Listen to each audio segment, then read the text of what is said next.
Hello and welcome to the Alpha Anywhere demo and Q&A webcast. I'm Dave McCormick, VP of Products and Services here at Alpha Software, and I am joined today by Dion McCormick, no relation, our Premier Solutions Engineer, as well as Sarah Mitchell, who's in charge of documentation, and a special guest today from ENS Software, Jaco Brooks. Jaco Brooks is a software developer located in beautiful Cape Town, South Africa. I've been told that's the best part of South Africa. Maybe others agree. And what Jaco has put together is something really quite cool. So he's actually going to kick it off today. And for the first half of today's session, he's going to show you an example of an application that he built to keep track of rugby teams. It's really a very cool application. And of course, you can ask questions during that time by typing questions into the questions box of the GoToWebinar control panel. The second half of the session will be a continuation of our discussion of the tabbed UI control with Dion McCormick. And of course, we're also here to take your questions, which you can type into the questions box of the GoToWebinar control panel. You can also send your questions into guides, GUIDES, at alphasoftware.com. All right, let's get started. I'm going to take Jaco here off mute. Sorry, Jaco. And Jaco, are you there? I'm here. Thanks, Dave. Fantastic. So, oh, there's your screen. I'm looking at your PowerPoint, and take it away. Good. Thank you very much. So we've started ScrumIT in conjunction with Western Province Rugby Union in 2012. And the brief was basically to build a solution to assist with planning, forecasting, regulation, marketing, and the managing of athletes and officials. So as with many industries, if you cannot measure it, you cannot manage it. So they basically required a tool for better planning, better regulation, talent retention, and to measure the growth in the sport. Today, those problems are addressed in the ScrumIT solution, and the software is made up of a player registration module, player movement, school to club, club to club, across provinces, and international. It also holds various statistics, reporting tools, competition management, talent identification, coach and referee management, team submission management, referee allocations, online scoring, which is real time with integrated logs, document management, various communication tools, and multiple user portals. So you've got federation level, club level, referee level, and executive level portals within the system. So your federation or your top level is your top level structure. So each federation will have clubs, schools, and officials within those structures. So all the data collected and maintained at these levels are filtered to the top and visible to the federation. So some interesting statistics is Scrum is currently being hosted in 8 countries: South Africa, Ghana, Kenya, Uganda, Nigeria, Zambia, Rwanda, and Zimbabwe. It's a total of 710 clubs. We've got 70,000 players, of which 40,000 are active, and then 20,000 matches with team selection, scores, statistics at player level.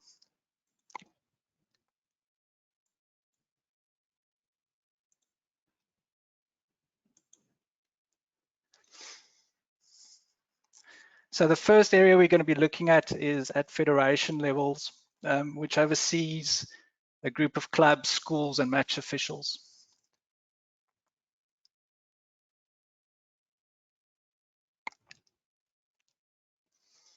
So a lot is being controlled and managed from this console, but for now, I'll just demonstrate how leagues are set up and managed from here.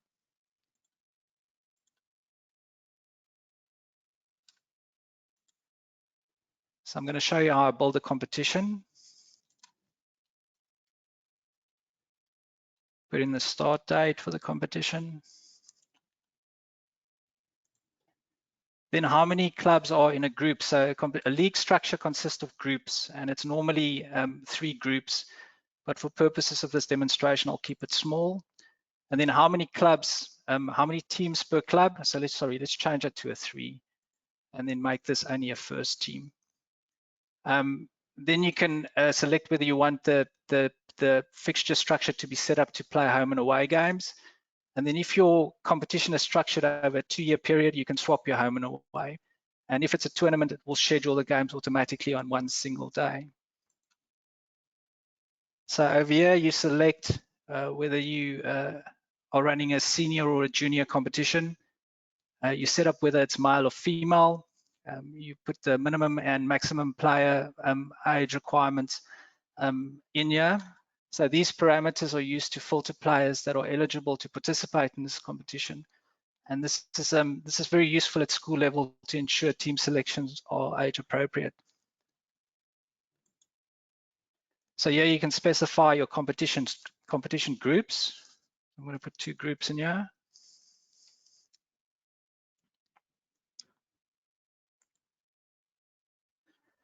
And this is the area where you can put in exclusion dates. So at union level, what they normally do is when the professional structures are playing matches, they will exclude those dates to schedule fixtures on. And then within clubs and schools, and I'll show you that console later, they have the ability to enter exclusion dates at club and school level, which will be considered when we generate a match template. An example would be exam periods for schools or universities.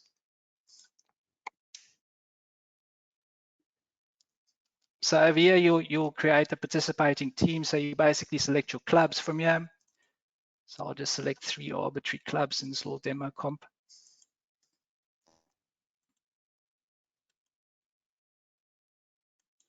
And then in group B,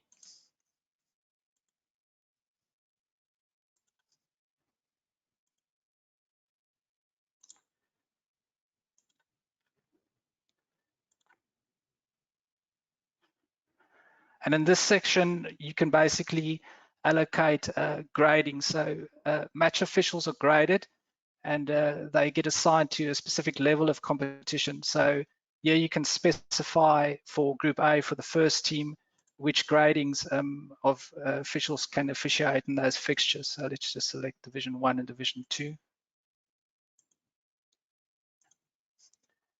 And then in Group B, say Division 2 and Division 3 referees. So here you've got the makeup of a competition, and then you can generate a competition template.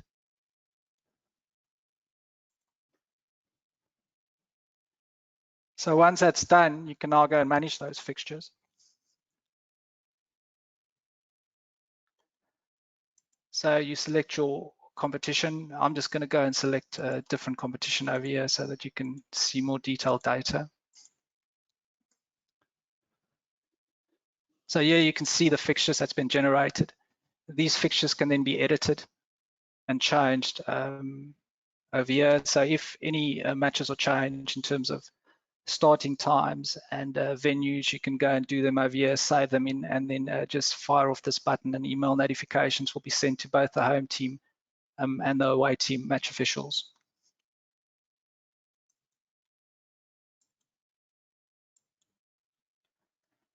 So the next area is where we do match official allocation or referee allocations. So what typically happens is on a Thursday prior to match day, which is normally on a Saturday, the officials will go and select a specific competition structure.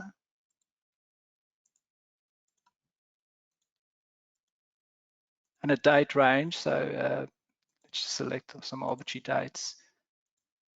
And that will give you a subset of matches to be played on that specific weekend. And what they can then do is just simply press this button, and based on the rules that's been fed into the system, match officials will be auto-allocated to these matches. All the match officials that are allocated to these matches also have access to the ScrumIT console. You can fire off some emails from here, and they'll know that they must log in, and they can indicate their availability to officiate these matches. Then there's various rules that govern how we set up competitions and how referees are allocated to specific matches. And I don't want to go into too much detail, but let's discuss one of them, which is referee affiliations. So say, for instance, a specific referee might have been an ex-player at a specific club. You can create an affiliation. And when we do auto allocations for matches, if any matches where this specific club or school is participating in, this referee won't be added to those matches. Okay.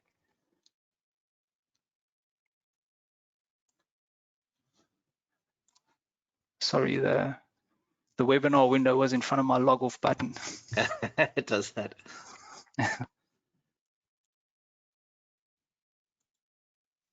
So the next area I want to look at is I'm going to come back to, that was the federation console. So I want to log into a club console. So we've got, as I mentioned before, 710 clubs and schools using this interface.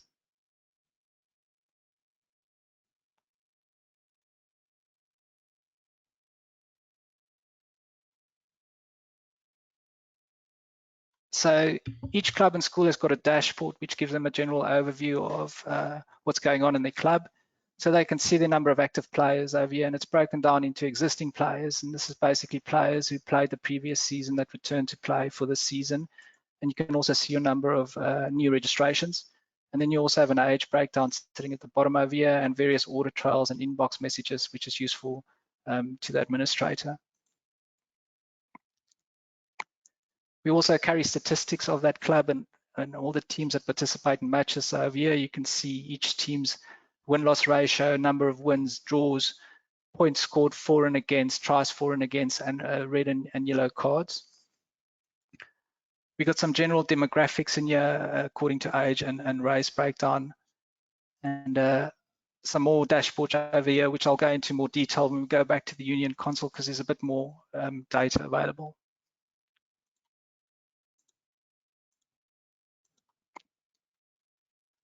So one of the key elements of this application is to ensure uniqueness of player records. And the idea is to have cradle to the grave statistics on a player.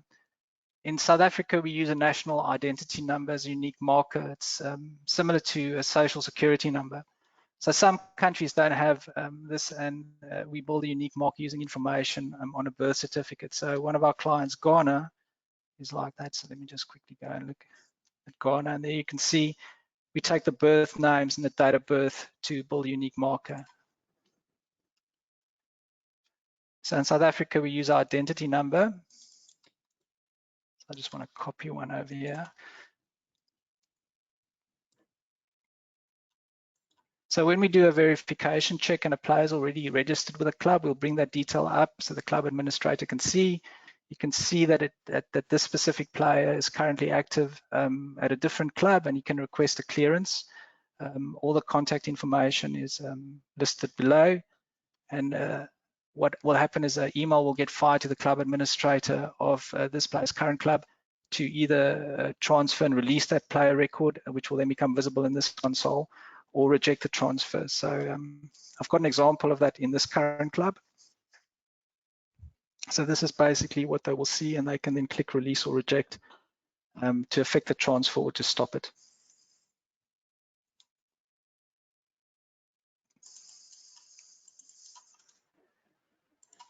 So in the event that you capture a new player and then you do the verification check, it will take you to a window where you can now capture the new player information and upload a profile photograph.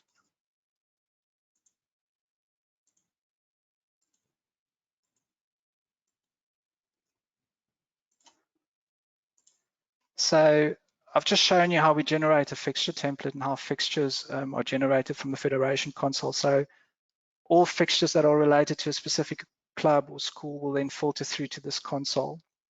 And what will typically happen is the first step, as you can see, there's a menu on the right-hand side, would be team submissions. And if you submit players, when you click on one of the positions, all your eligible players will become visible. The eligibility of these players are based on the competition rules. And like I showed you on the Federation console, based on gender and age, minimum and maximum ages, the players will be filtered accordingly. And what will happen is they will basically select a player and fill up the team sheet. So let me just go to an older match that's already got that information filled. So if we go look at the players. So this is what a submitted team would look like.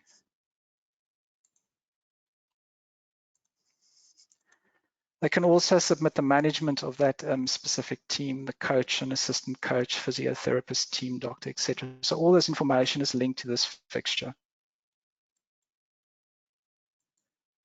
Then there's some general statistics which is available. In this case, you can see that we have a visual representation of some statistics between these two teams. So you can see the total caps, the average player ages, player weight, average height, win-loss ratios, number of wins, losses, draws, games, etc., etc. Can I interrupt you for a minute? So a Sure. question has come in about the graphs. People like the graphs. They're wondering what tool are you using or what technique are you using to create those? The ones on the dashboard are Yeah, the JavaScript charts that you guys, it's stock standard. the ones And that supplied then, with Alpha Anywhere. Hmm. yes, and then the summary statistics, that's a view box that we've created. Oh, very clever. Thank you. Yeah. Okay, so this section is a profile photo audit. So basically what we use this for is there's quite a lot of player fraud happening. And even though we put unique markers on players and try to capture unique data, what would happen is that some of the clubs might change the photos. And it sometimes happens when a player is red carded and he's maybe suspended for a 3-week period, and they'll try to sneak in a player to go play. And the reason why we've built this is we put some sort of a photo audit together so they can actually go and look and compare and see whether the player that's being fielded is actually the correct player. There's various documents available. You can do team sheets in PDF format, your team, your opposition. There's some lineups or matchups in the 15-man format, sevens, and you can do that in PDF format. Various reversion forms, and you can export the data to Excel. I'm not going to go through all of these. I'll just show you this one. This is another example of a view box that was used.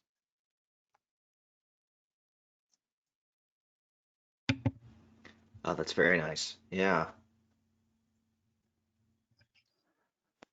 So this can be printed from here, and you can fire off emails to all your selected players in your team to get this document as an attachment. So we also do a on pitch, and this is normally used to put up in the club to show who's been selected.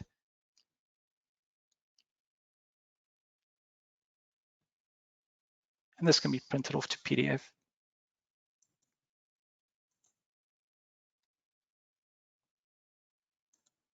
Then we carry all sorts of general statistics which the clubs can use. So you can see all the statistics of the players. We keep statistics at player level, and I'll show you later on when we do the scorecard how we hold that data.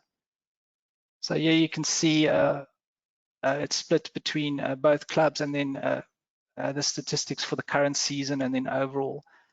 Currently, these values are 0 because the season hasn't started due to the coronavirus. I see. So a couple screens ago, you were showing something that you could print a PDF off. It looked like actually a series of view boxes to me. And so was the PDF though, was that just a report that you were generating, or did it actually do a representation that was similar to what the screen looked like? Which one are you talking about? The one, the match lineup? I think it may be that one, yeah. Let's take a look. Yeah. We print this off using some JavaScript in the background, which we picked up. Got a bit of help with that. I'm happy to share it. So Oh, neat. Yeah. yeah, because we couldn't really print this and then basically Yeah, use this there's no to. built-in function as far as I knew for handling that, so I was wondering how that worked. Yeah, Great, excellent. I had a very clever person help me with that. So happy to share that code with you if you want. Oh, very cool. Thank you. Okay, so in addition to this, you can go and scrutinize your previous encounters with this club. We keep all the statistics of all the games. So yeah, you can see all the previous matches between these two teams, and you can go into detail and look at the scorecards.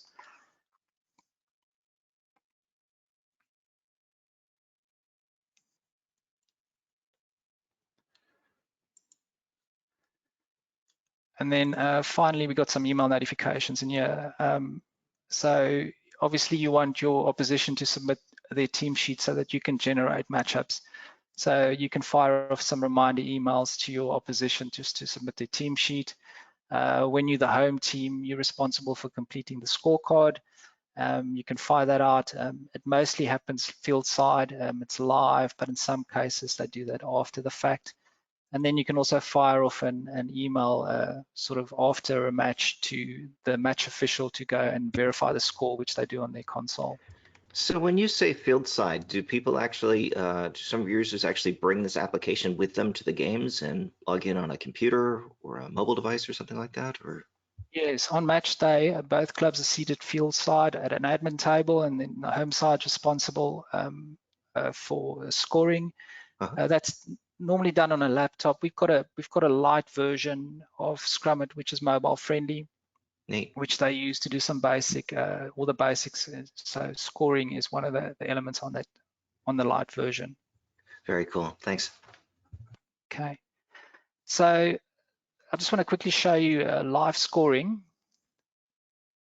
So how we set this up is you select a channel, which essentially is just a competition and a competition structure. So let's just go look at the Super League. Let's wait for that to populate.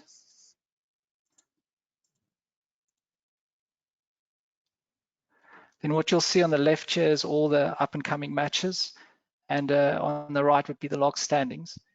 So this is will be refreshed every 30 seconds. So what they will do is they'll open this window field side, and they can see exactly where they are. Obviously, these matches are played in different venues, so they can see exactly what the scores are and where they currently are in the log standings. So I'm quickly going to show you how scoring happens. So in this case, we're the home side, so we can score.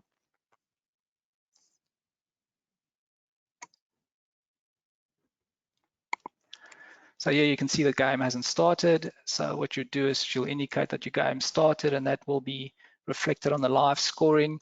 And as the game progresses, if anybody scores a try, for instance, you can open that up and score the try using the plus button, and that will update the scores. And if there's any influence on the log standings, it will update the logs as well.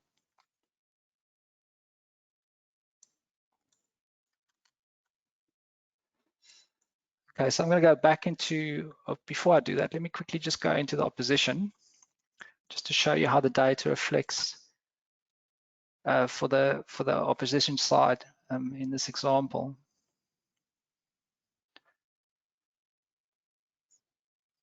So if you can recall, the previous side was Brackenfell, and in this case I'm logged into Tigerberg, so you can see the slightly different information on the dashboard. And if I go into the fixtures over here into match detail, you can see this is the match that we worked with on the Brackenfell side, and if we go look at their team, you can see it's a different team that's been submitted.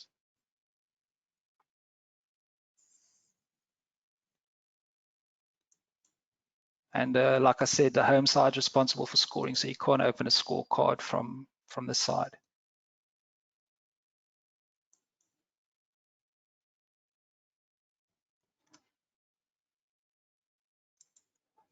Okay, so I'm going to go back into the Union console, Federation console.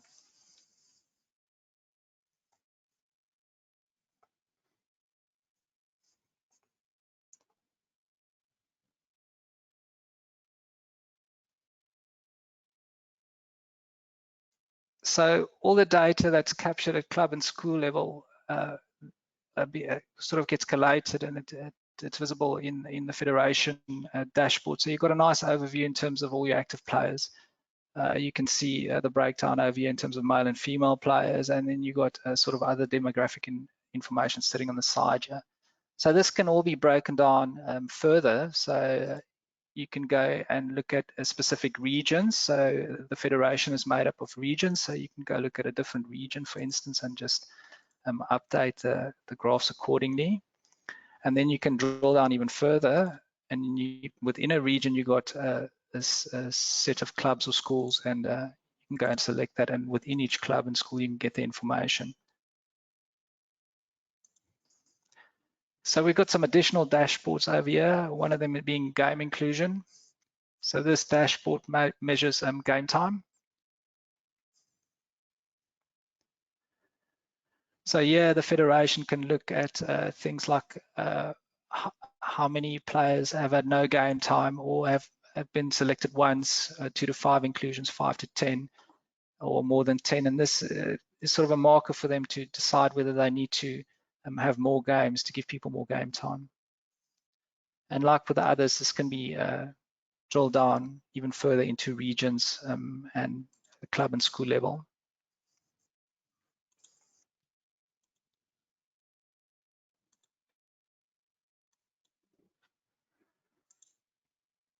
This dashboard measures player utilization, and this is competition specific. So within a specific competition, what you can do is you can measure the usage of players according to age and racial demographic. Being in South Africa, that obviously is a big marker which is constantly being measured. So in this case, you can see your age breakdown. 80 to 20-year-olds in this under 20 competition is 34, and probably just 17-year-olds playing 4 of them. And then on this side, you can see the racial makeup. And then just lastly, go look at referees.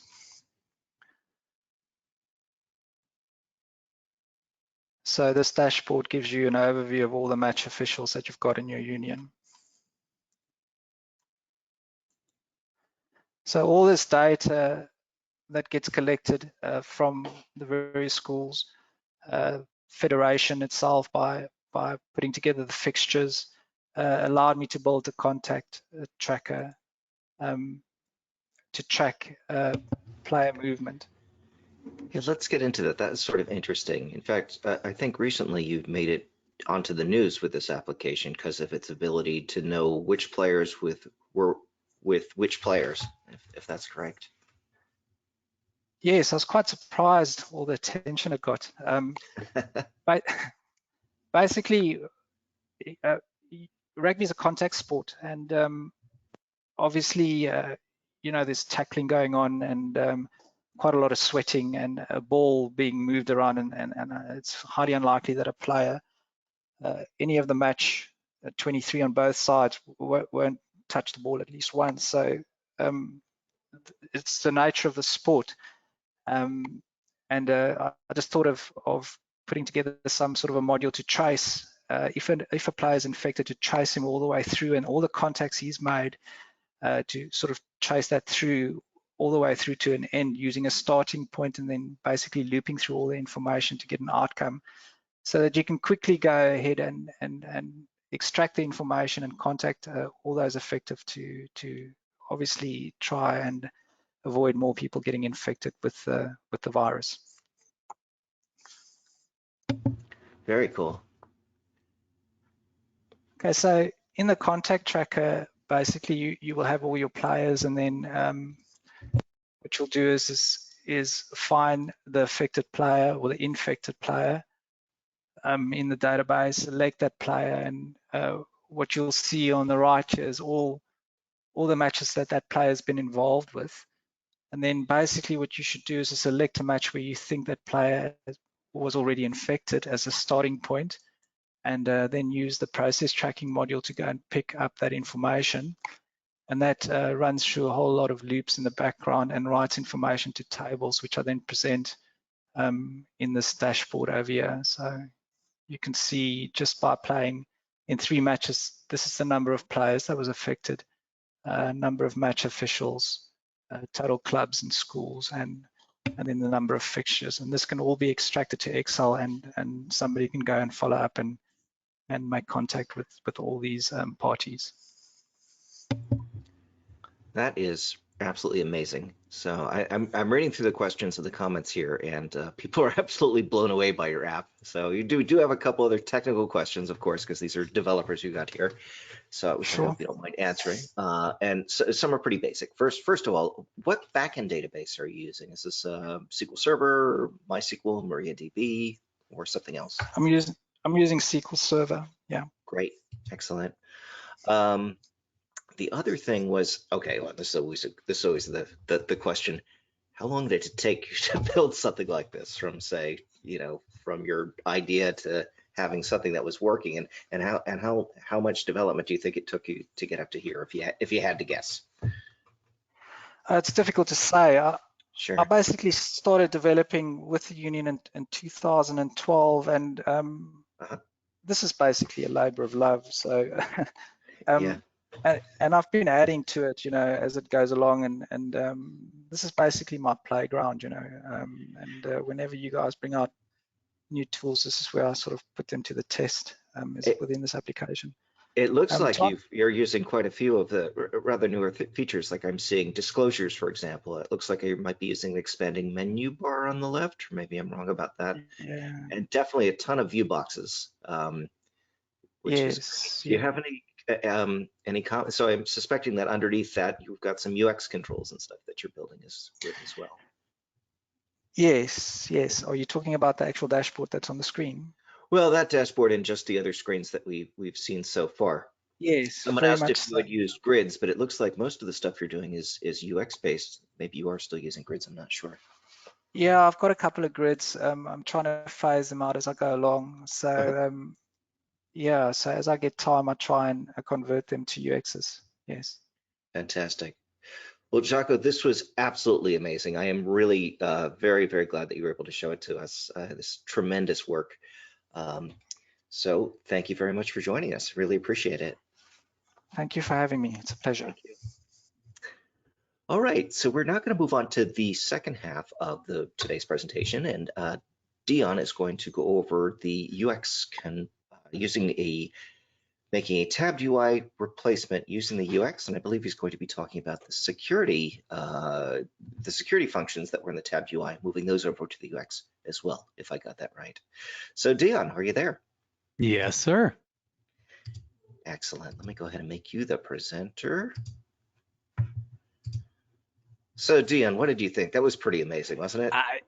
All I can say Are is you it's a just like hard act blown to away, follow. speechless? Yeah, it's hard. We should have had you go first. We did this wrong. So Yeah, it's like, and now come out the dancing clowns. yeah, that's how we do it. Yeah. Yeah, this is when everybody's heading out to Thing. continue gambling. The first act's done and they're like Exactly gone. right. So Oh wow, look at all the attendees leaving. Oh man, yeah. yeah, I know, hitting the doors. Hey, before I get started on my piece, I want to do a couple quick announcements. One, which is cool, we're live in Australia. We're big in Yes. Japan. So that is really cool. So Alpha Cloud continues to extend its footprint globally, which is very cool. And then also there's an upcoming webinar called Reimagining Work in a Pandemic that is available. So you can register that. You just go to alphasoftware.com and you'll see the login, but check that out. On the That's going to be battery. You may have really, also gotten an email this morning. This is Richard Marshall, formerly of Gartner Research, and I've spoken with him many times before. Really, really smart guy. I guarantee you this will be a very interesting presentation. So that's a Thursday presentation. We usually don't do 3 webinars in a row, but figured we've got the time. So thanks, yeah, and Dion, I got for to tell you, it's well worth you checking it out. I think you'll find it really, really powerful. So another thing I wanted to show before getting into our main topic is 2 things. One that's related to our topic. One of the key features that people wanted was like the tabbed UI where you had a list control and then it would allow you to basically click on a row and spawn a new tabbed UI with that content. So before, as we talked about, the challenge was it would keep reopening it in the same tabbed UI point, but now I'll open a new one. And when it opens, you can pass it in information, say in this, and it will open it up with its new tabbed UI. So that's a significant step forward. The development team just released that in the pre-release, so you can actually go down and it's, I'm at the pre-release notes here. So let me go ahead and copy those and put those in to the chat window in case people want to go check that out. Most people have bookmarked it. But again, it's pre-release, so be careful and don't use it in production yet. But again, this is all getting us closer to being able to replicate a tabbed UI using UXs. So you can set up, as it shows here, I can have a grid, click on a line, it then opens up a new UX and passes in that information. So now we're good there. There's a few other areas I'm working on that will come back, a few other questions in terms of maintaining compatibility or actually having the same level of functionality with the tabbed UI, and we're getting very close. But this is pretty cool stuff. Just FYI, there's a little JavaScript you're going to have to do because on the fly, you kind of have to read like what the list control is, but there's a great example. There's great simplicity in here, and you'll get it. And it unlocks that capability of being able to really leverage a tabbed UI kind of interface with a dynamic panel structure. One other we're still working on is if I have an existing panel, how do I actually change the text of that panel? And that's the other area we're working on, and we'll keep you posted on that. The other thing I wanted to show was a new feature that was also in the pre-release, which is really cool. And this was driven by one of our developers out there. So I've gone ahead and installed the latest pre-released, and let's not remote. Which one is it? Yeah, it's this one right here. Okay. So you'll notice that I have a fabulous tabbed UI here. You know, it's got the capabilities. I can select items here, but you'll notice there's a new column here called row menu. And watch what happens when I click here. It allows me to have a new menu that is on each row. And so I can actually now develop an interface where, let's say I had a set of records and I have to take certain actions on those records. I can now have a menu on each row that says, oh, okay, I'm going to take action 2, and voila, it does action 2. Even beyond that, I can say, oh, which one I'm on Alf key? Oh, check it out. It actually knows what row I'm on. And so when I take that action, I can take action on this. And this is really, really, really powerful for dashboard kind of scenarios, because you may have a lot of data and you don't want to have to necessarily put in checkboxes and a whole bunch of buttons up top. You can see that this is a very compact representation in here. In fact, I could slim it down. It could be over here or anything. You can use your own icons, a lot of fun stuff there.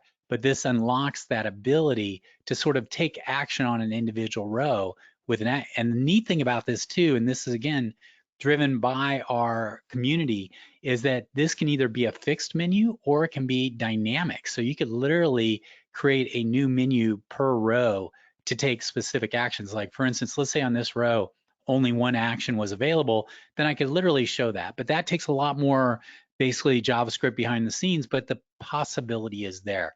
So this is very, very cool. It's called the list row menu, and it is in the latest pre-release. So if you want to check it out. And also I really like this, like, and this is something I hadn't seen before, but when you click it, watch the icon right here. You'll see it rotates and then turns into a different, and then when I click it, it does it. So these little nuances are being added in to allow you to do these really cool stuff within it. Now, one other thing which was in the pre-release couple, I think a week ago or so, you also have the ability, and let me go into this list of customers. We'll come back and do a demo on this in more details, but I want to give people a heads up because it's a really key capability. So in fields right here, we now have this menu. That's how I created the menu item. But you'll notice we also now have static image. But we've always had dynamic image, but now I can just say add a static image. So I'll call it static. And then using our regular selector, I can go ahead and select an image here. And I'll just grab an SVG icon. Let's say it's a little audio there. There, go back to my list layout. Now I have my static menu. Now, obviously that static menu item can have a on-click event, has all the other features. So now what you can do, which is really easy, is instead of having to create a conditional image and then set up the conditions where you only maybe have one because you only have a static, you have that nice static image now. And you can see now you have this nice looking image, and that image could be any other kind of image that you so feel. So cool new enhancements to the list control, making it even more powerful, is this inline menu, which is super cool. It's going to get a lot of use, I know, on my applications. And the new static menu item that allows, our static image item, which allows you to do that there. Pretty cool stuff. So some neat things in there, along with the new ability to do dynamic panel cards with titles and stuff. So all that's available in the pre-release. You can download it here. And again, we always like to stress, not intended to use production because, you know, it's just not a production release, but it's great for downloading and experimenting and having some fun with, and you'll enjoy it. Notice there's also this cool thing, that whole rotating an image. This kind of shows you how to do that anywhere you want. So you can actually extend that kind of rotating image to confirm someone has touched something or acted upon something before it actually fully behaves. You can apply that in other parts of your user interface to make them look cool. And I'm a little disappointed that the rugby app did not have this, already in. I guess he's slacking off or something like that, not implement. Where's my rotating stuff, pal? I And bet Jaco's adding it right now if I had to yeah, guess. Jaco's like, yeah, right. Wow, someone just dropped off the line there. It's like he Yeah, there we left. go. Hang on. Yeah, Yeah. to do. Okay, so to today. So what we've been talking about with the tabbed UI replacement is the ability to do everything you can do right now with the tabbed UI, but using panel cards. So this week, what I want to focus on is that one of the cool things you can do now is I can actually create a tabbed UI with built-in security, and I'm going to show you how to do it. So first, I'm going to show you a little bit of background, then show you the demo. But I've got a web security enabled for this app. And I've got some different users and groups here, and they have all their user and group permissions. We talked about last week how you can show and hide menu items and stuff based on in the expanding menu based on who they are. So I'm going to go ahead and I've got that enabled, but I actually want to include that in my application. So I'll have to go ahead and relaunch it. I must have blanked there. Okay. So we'll open up. I've got a single page called index, and I've embedded my tabbed UI replacement in that. So you'll see when it launches, the first thing we're going to see here is a login page. And that's going to render, and then we're going to see a login page. And we're going to see a login page. I'll have to edit that in post. Okay, so you can see I've got a little logo. I'm kind of using this fake Alpha Sports logo here.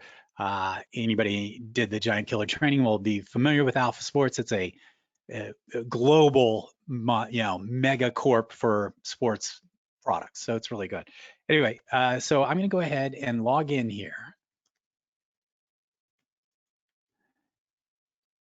And I'm going to click login. And if I'm successful at logging in, I'm into my tabbed UI interface. Now I'm using my old tabbed UI interface, not the one we developed last week, because I just wanted to focus on showing the ability. But then I can click here and say log off, and it'll take me back out. And now I'm logged on. I'm back at the login space, so I can now relog into the application. So the cool thing about this is that traditionally you would have a login component on a page, and then you would have your home page where they're navigated to.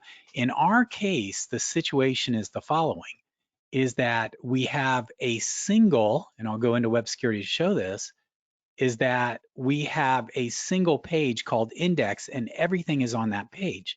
And the index page basically contains one UX, which is our full UX of our tabbed UI replacement, including the login capabilities. So you can see in here that we are loading in for that page tabbed UI _UX. So we're not putting in here a login component. We're not putting in a separate page or anything. We're using a single component. So let me go ahead and go here and open up our tabbed UI. Now, it's very similar to what we had last week. The main difference we have is we now have a panel navigator at the top level, and we have one panel card called PC Login. That's the panel card people see when they initially get to this. And then we have a second panel card that has the rest of our tabbed UI interface. So the cool thing is I have one component that does it all. So like one ring that rules them all. Now, very important about this, you'll see one of the most critical elements is that in the panel navigator, normally when you create a panel navigator, it's called a carousel. But in my case, I've selected programmatic. And the reason I do that is then it won't obey any swipe gestures or anything like that. So the only way you can get off this panel card and get to see this area here is that if I let you go through there. So it's important that it's programmatic, so someone just can't swipe the thing to the side and start interacting with your app there. Now we're using a built-in capability to make all this work, and it's been in UXs for a long time, and it's called integrated login. It's basically got integrated authentication, etc. to it. So first you'll see that we have a username and password.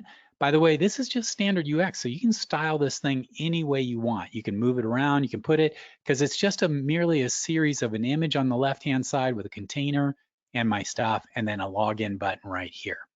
So to make all this work, the first thing you need to do is, obviously after you have security enabled, is you go to the properties of this UX. And what you want to do is you want to scroll down or use the So you'll see in the login section, I have enabled something called has integrated login functionality. So if I don't have that, you'll see that it doesn't have any information to it. When I enable it, then it gives you certain things to select. So the first thing it does is it asks you, well, okay, so we're going to go ahead and help you log in. It's sort of essentially think of it as the login component is integrated into the UX underneath the hood. So the first thing I need to do is specify, well, what are my controls for logging in? My username and password control. And those were, if I go back here, my username and password on that. So we select that. And then the other thing I like to select is log out does a full page reload. That way I make sure everything is clean and ready to go. And that's it. So the first step is enabling this integrated login functionality and specifying where it's going to find the username and the password. Now that I've done that, I can now take the next steps, and it's going to handle the calling back to the security system and do all that. But we do need to enable a couple server-side events. So I'm going to go over to the server-side event, and you'll notice that we have a whole series of them, our traditional on dialog initialize, execute, validate, etc. But we have two very important ones called on login and on logout. And the idea behind this is that when the UX is presented, it's going to handle the login process. You don't have to write any code or do anything. It's going to sit there and take the username and password, send it back, authenticate it, do all its things, and then off to the races you go. But then once it's gone through that process, it triggers this function. And this function then allows you to see what happens. So you'll see there's a lot of extra text in here that can give you an idea. But you'll see, for instance, it tells you whether the login succeeded because they might have put in wrong stuff. And you may want to do something different about that. It also gives you why. So you can what's nice about this is that versus the login component, you have a lot more flexibility on how to do this from that standpoint. And you can even do on before login to set things up. It's pretty cool there. But I'm going to come in here. I'm going to go ahead and scroll down to this part right here. And you'll see this is the script that I put it in here. So the script is pretty straightforward. What I'm going to do is, first thing I'm going to do is I'm going to check, is this true? If it's true, then I'll perform these things that say, okay, you're good to go. If it's not true, then it's just going to show it's not going to do anything, but the user will be presented with an error message by the integrated login functionality.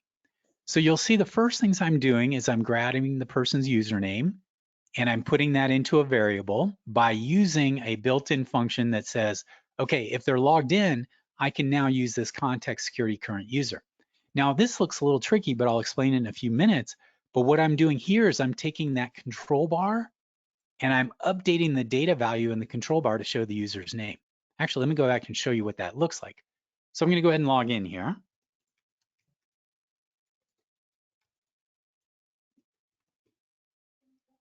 And we'll go in there. So I'm going through that, and you'll notice, check that out. It's got a little piece of text here, but then after it, it's saying, in this case, admin@giantkillertraining.com. And that could be over here or anywhere.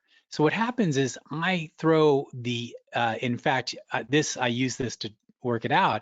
I can change that using JavaScript. So I basically emit the JavaScript after they log in to update that first item there. So, and I'll show you a little bit how I put that together. So that's all this little script. But the cool thing is Alpha wrote this script. I'm just basically running that script and then replacing my name in here. So we'll come back in that in a few minutes. And then very important is after I do that, I run a action JavaScript that actually moves me from the login panel card to the actual tabbed UI area so they can use it. So you'll notice the last thing I'm doing here is I'm sending a message saying run this action. If I go to my JavaScript actions, it's just doing a panel set active to my area there. And so the neat thing about this is that you can really take control and do a whole bunch of setup stuff. You can set up session variables. You can, you could like reload the expanding menu. You could do all that stuff in this on login function here. Now, to go back to show you how that's triggered, remember we enabled the integrated security, and then we put a username and password. But you'll notice I have a button here called login. And if I double click on that, you'll see I'm just running a little command here called dialog object.login.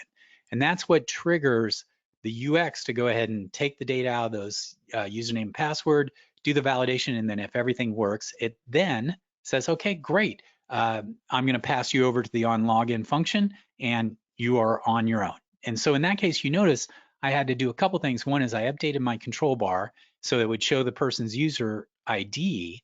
But the other thing it did is it navigated me to here. And again, when you go log in, it's not going to do that for you. You have to kind of tell it what to do in terms of after it logs in, what should it do next? Okay. Now there's one other key thing is in my application, you'll notice there was a logout button on my control bar. So let's go look at our control bar here. So I'm going to open up my control bar and I'm going to go to my button drop down menu. That's that menu on the right hand side. And I'm going to go ahead and open it up. And I did it just using the menu builder. And you'll see I have settings and log off. And then, so the log off is that second item. And then when I click on that, all it does is another built-in alpha command that says log out. Now, the cool thing about it is that's all I have to do. And the system will do a couple things. It's going to go ahead and process removing their cookies, etc., so that they are not a valid user anymore. And it's going to, basically take them offline as far as being there. But the other thing it does, which is really powerful, is if I go back to my server-side function events, you'll notice that we have an on logout activity here. So you'll notice that after they log out, then I tell it, okay, so after Alpha does all the logout stuff, it says, okay, what do you want to do next? So in my case, I'm running a action JavaScript to navigate them to the login page. And in here, I could also do any cleanup work I wanted to do in terms of the user interface or other things that goes from there. So again, you could do anything you want in terms of that because it has this flexible, after we're logging you out, it runs these actions and you can have as many of it. You'll notice the nomenclature I'm using for both on login and on logout is this eJavaScript. So it runs, I can put any XBasic in here and do all my XBasic stuff, but if I want to tell the interface to do something, in this case, update the control bar or navigate to someplace, then I have to build the JavaScript and then send it out. And that's why I tend to try and use the built-in action JavaScript as much as possible, because then I don't have to do tons and tons of JavaScript here. I can just basically create my action JavaScripts and just, kind of trigger them from this activity here. Now, I know I don't have a lot more time, but I did want to cover how this came to being. So again, the idea is when the person logs in, I grab their user ID and then I want to show it in the control bar. Now, I could also show their first name, last name. I could do an XBasic lookup in the extended user information table.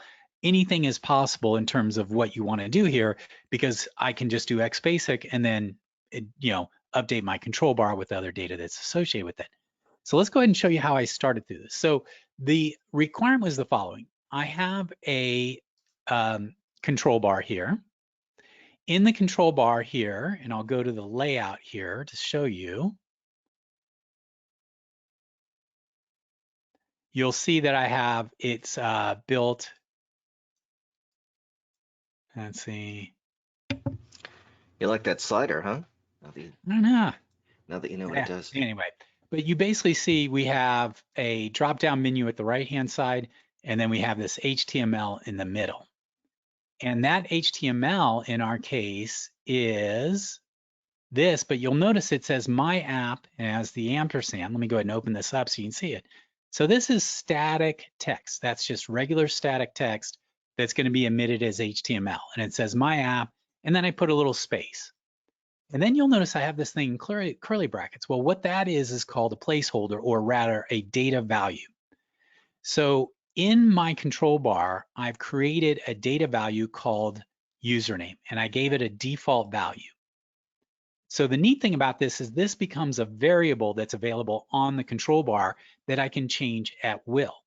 And if I go back to the HTML again, instead of hard coding the person's username, I say on the fly, take this static text, grab whatever the current value is of that placeholder, that variable, the data element, and put it together, and then send all this out to the user interface there.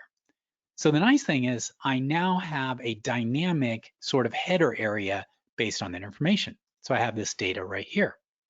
Well, this is going to be, so if I didn't do anything, when this showed up, it would combine John Doe with that and show it on the screen. But what I want to be able to actually do is change the value of this username. So the way I approached it is, first thing I did is said, well, you know what? Let's do an experiment. I went ahead and created a button. I opened it up, and actually I'll go through the steps I did. And I said, okay, let's add an action to change the value of that control bar data item. So I clicked add new action, went to control bar actions. Okay, then I go here and you'll see there's a whole series of them, but one is called update control bar data. And I clicked okay. Now it's asking me, well, which control bar do we want to use? And now it's asking me, well, what variables do I want to update? Well, there's only one, but I'm going to select username. And it's asking me what should those values be? And I'm just going to say John Doe. Okay, and there's some examples here of how you should actually set that, because it could be dates, times, etc. So this is hard coded. So this is kind of a hard coded thing. And I'm going to click OK. So now that button, when I click it, is going to update John Doe. So I said, okay, well, I don't want to do that every time. So what I'm going to do is go to text mode. And what it does is it converts that from Action JavaScript into JavaScript. So you can see it gets a pointer to the control bar. Then it runs this little thing saying take username and change it to this value right there. And then it does an update function. So you can see it's a little obtuse, but Alpha did the stuff, so I just have to figure it. So my trick is all I need to do is run this set of JavaScript, but with whatever value I want that to be here. So I copied this, said okay. I left this in here. Oops. Oh, I think this has to actually be John Doe. Let me see if that does it. Yeah, it actually has to have a little there. And so those are things you figure out there. Okay. So I'm going to go back to my login event, pasted it here into a text holder, and then you'll notice that here I put in just a placeholder called data values. So originally it was John Doe here. It said John Doe. I said, okay, no, I want to substitute that. So I'm just going to put in anything I want. In this case, I'm going to call it values. And this is just my preference. You can do anything you want. So this is just some text in there. And then I use a on-the-fly XBasic command that basically takes this, looks for this value, and replaces it with the username. So I grab the username, it then runs this value and then takes whatever is in username and puts it right here. And then I send that out to the front-end interface. So the cool thing is Alpha did 99% of the work. It wrote all the JavaScript, etc. I just had to kind of do a couple little things to make it work the way I want. But now I have this methodology. I can do any kind of updates to my control bar. I can show and hide things. I could update menu items. I could do enormous kind of things before the person gets inside from there. So that's how this works here. So I've only got a couple minutes left. I wonder if there's any quick questions, but that's how you can now have a single UX that does it all in terms of both the login and that. And again, I can zip up this whole thing. It's built on an Access database. So if you want to play with it, you can just let us know, send it to guides@alphasoftware.com, and we'll go from there. Our next presentation will focus on some of the other questions we've had about how to do certain things within a tabbed UI replacement. But I hope this is helpful in terms of getting you guys closer to where you want to go. Fantastic. Just there have been some requests here for getting this component, if you don't mind sharing it. Sure. But I think we have actually run out of time. It was a packed session today. Well, we're going to record your questions, or if you have burning questions, send them to guides@alphasoftware.com. Please send them to guides, guides@alphasoftware.com, and we'll be happy to get back to you. We'll take the good ones and also and feature them in future Wednesday webinars. I want to say a special thank you to Jaco Brooks for taking time to show his application today, as well as to you, Dion, for showing off the tab UI replacement, which I know has been of huge interest to a lot of people here, and Sarah Mitchell for standing by with documentation. Thank you again also to everyone who showed up, especially those who asked questions. And if you do have future questions, of course, guides@alphasoftware.com. Thanks very much. Hopefully we'll see you at tomorrow's webinar, not a technical one, but still an interesting one. And if not, we hope to see you next week at the next Alpha Anywhere demo and Q&A webcast. Thank you very much and have a great day. Bye-bye.